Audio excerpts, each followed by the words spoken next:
In Samadhi, Sri Ramakrishna's body used to become light as a feather. Are you familiar with this photograph of Sri Ramakrishna? It is the famous photo worshipped by millions in which Sri Ramakrishna has been captured immersed in Samadhi or God consciousness. Now few of you may be aware, but there is a most intriguing story which goes along with this photograph. This story pertains to the extraordinary circumstances in which this photo was taken. At that time, Sri Ramakrishna was living at Dakshineshwar. He was 48 years old. This was about 2 years before he gave up his body permanently in Mahasamadhi. Bhavnath Chatterjee, a devotee, had been pressing Sri Ramakrishna to allow him to take a photograph of his. Bhavnath had even arranged for an expert cameraman to be brought to Dakshineshwar. But when the cameraman and Bhavnath approached Sri Ramakrishna, the sage refused to allow his picture to be taken, and instead got up from his seat and went and sat in the veranda of the Radhakanta temple, which housed the famous idol of Lord Krishna. Bhavnath was very disappointed and was wondering what to do when in walked Swami Vivekananda. Seeing Bhavnath's sad face, Vivekananda said to him, "Don't worry, Bhavnath, just wait a little and I shall soon put everything straight." So saying, Swami Vivekananda walked over to the veranda where Sri Ramakrishna was sitting and soon engaged the sage in a spiritual conversation. Talking about God, Sri Ramakrishna became so absorbed that he fell into Samadhi. Swami Vivekananda immediately called Bhavnath and asked him to take the photograph. As the cameraman was preparing to click his picture, he noticed that Sri Ramakrishna's body was tilted to one side. And so the cameraman went and gently touched Sri Ramakrishna's face to straighten the sage's posture. But as soon as he touched his chin, Sri Ramakrishna's whole body lifted up as if it was just a piece of paper. So light it had become.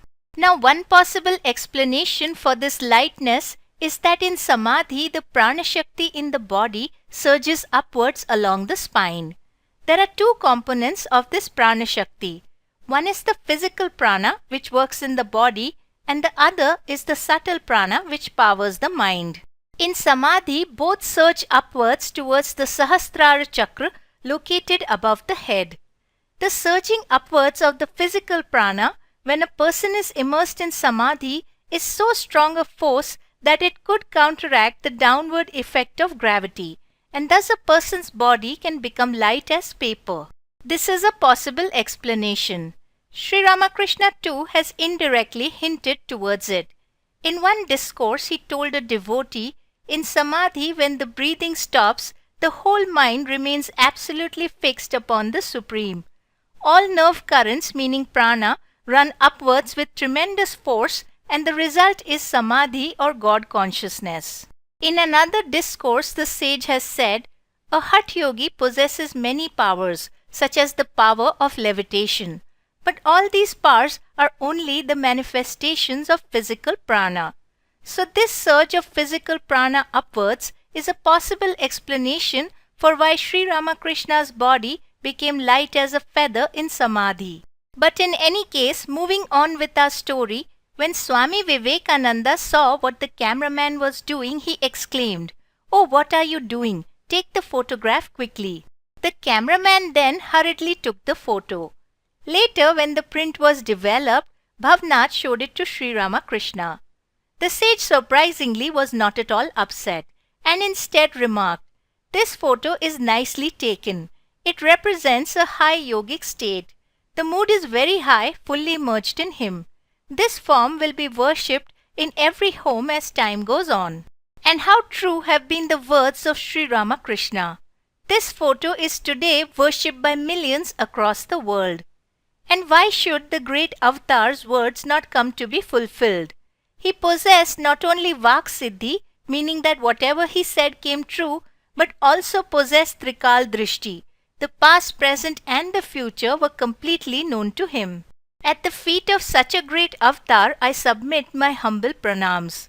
The life and teachings of Sri Ramakrishna, Shardama and Swami Vivekananda are an immense gift which have the power to uplift billions to a higher consciousness. Hence, they must be broadcast not just across the length and breadth of India, but across the world. This is the goal of the Spiritual Bee Foundation, a charitable trust which is powered by your generous donations.